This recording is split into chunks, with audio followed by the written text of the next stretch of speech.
Making a monster clay head pour.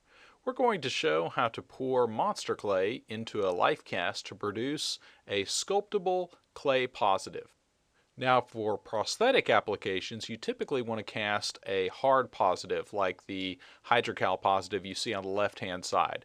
But for applications where you might be making a severed head or maybe another kind of prop using the subject's head, that's where you can melt down monster clay and produce a hollow clay positive. So to start with, we'll need to melt down our monster clay.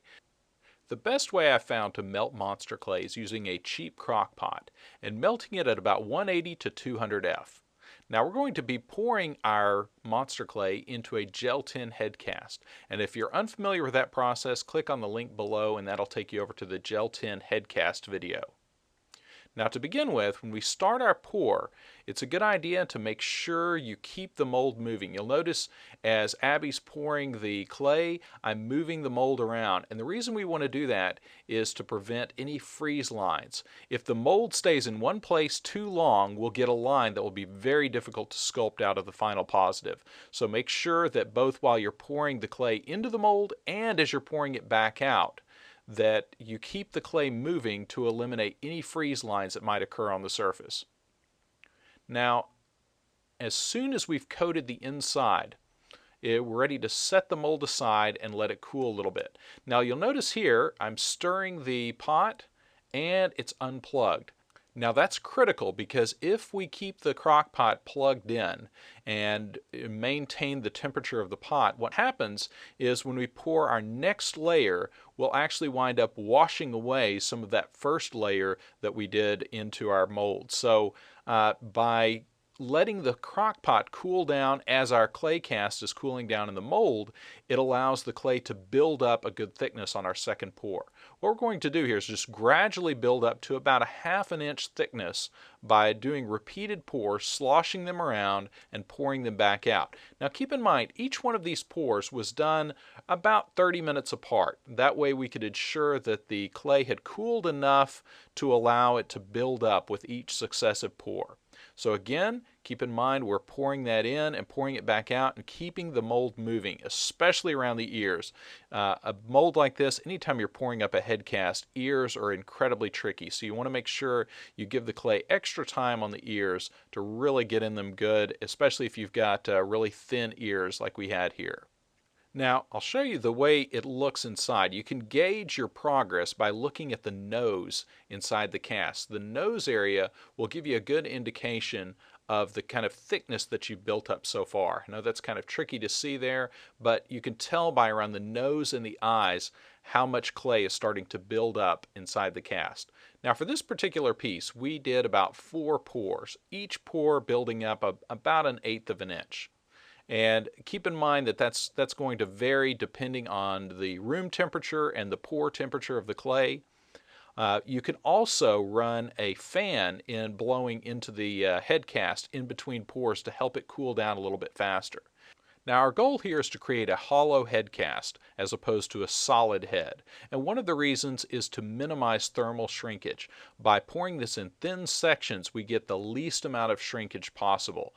So make sure you allow your clay to cool down. That's again why our clay pot is unplugged and we're stirring it so that each coat can build up that much more thickness with each successive pour. So now here's our clay. You'll notice it takes on kind of a matte appearance when it's cooled down sufficiently. And ready to make another pour. And this is going to be our final pour. And again here, you'll notice we're taking extra care on the sides of the head to pour that and make sure that it coats the ears really well. And you may find on a trickier head cast it might take 5 or 6 pours. That's something you always want to gauge according to the cast. But the nice thing is with each successive pour you don't have to be as concerned with freeze lines. That's something that mainly will be a problem on the first pour. Now once we've finished our final pour here, we're ready to set this aside and allow it to cool down. Now I typically allow a mold like this to cool down for at least a couple of hours. Now, after the mold sits just a few minutes, you'll be ready to go in with a dental spatula or a blunt tool, like even a butter knife will work for this, to just cut away part of the neck area and check the cross section of the cooled clay. And you'll notice there we have right perfect thickness of about a 3/8 inch to 1/2 inch average all around the neck. And that's a good indicator that we have a good clay cast built up here. Now keep in mind, once your clay cast cools down, you could also fill that with rigid polyfoam. In this case, we're not going to do that because we'll need it hollow in order to put some eyes inside the head later on. So keep in mind also that monster clay is very recyclable, so just ball up any clay that you remove from the neck of the cast or any other area and put that right back into your crock pot and melt it back down again.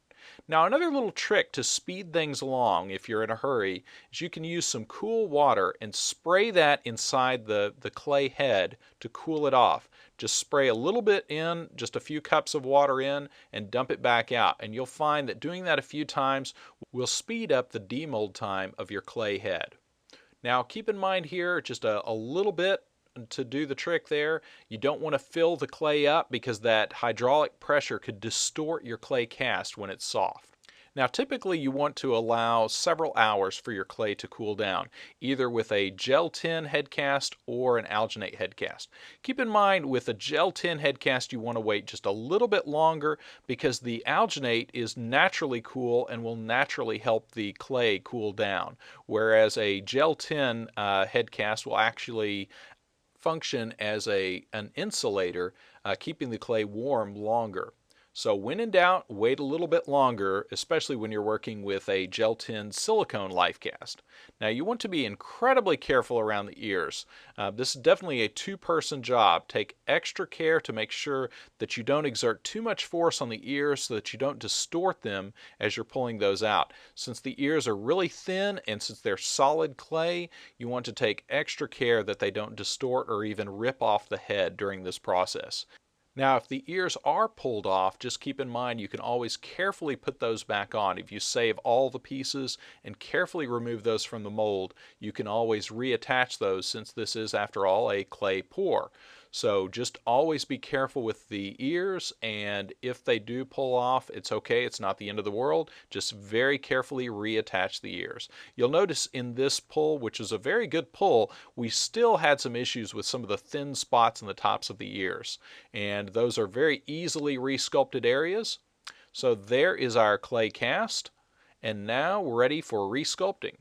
Now the stage right after you demold a clay head like this is a perfect time for resculpting because your clay pot is still warm and the clay on the edge of the pot is very pliable, which makes it perfect for correcting little places like the air bubbles in the ears and things like that. So while that clay is nice and soft and while the clay is still relatively warm, it's a great time to correct any of the bigger mistakes in the cast, removing air bubbles, places like that. Removing air bubbles especially because when the clay cast is still a little bit on the warm side, it's much easier to remove those air bubbles and little defects. And all you need for that is some good wire loop tools and also a good nylon bristle brush or even a toothbrush to help you put texture back into areas that you've cleaned up. Here we're just using a homemade loop tool to clean out the nostrils. And you'll notice our nose is almost perfect, straight out of the mold. Now, anytime you correct an area like this on the eyelid or any other place, you notice we left some tooling lines there. To remove those tooling lines, you can use a soft nylon bristle brush like this, or even a toothbrush to go back in and carefully brush out those tooling lines and return that almost exactly to the original texture if you're careful. And that's all we got to do now is just some minor cleanup, removing some air bubbles, putting texture back in, and then we can either build a severed head or sculpt Abby's head into a creature head or whatever we are inclined to do. Now, in the sculpting process, it's a good idea to have a good sculpting stand or a bust peg to work with. And for that, we're going to use a piece of 1/2 inch pipe mounted on a board here. And I just put a little pad of a foam scrap. That's some F5 flexible foam. and we're going to put that on the top of the pipe so we don't have to worry about the pipe pushing through Abby's head. And there you have a nice little bus peg to hold your head while you're sculpting on it. And there you have a clay cast using monster clay into either an alginate mold or a gel tin lifecast mold. And keep in mind that all the monster clay and other special effects supplies are available on our web store at brickintheyard.com.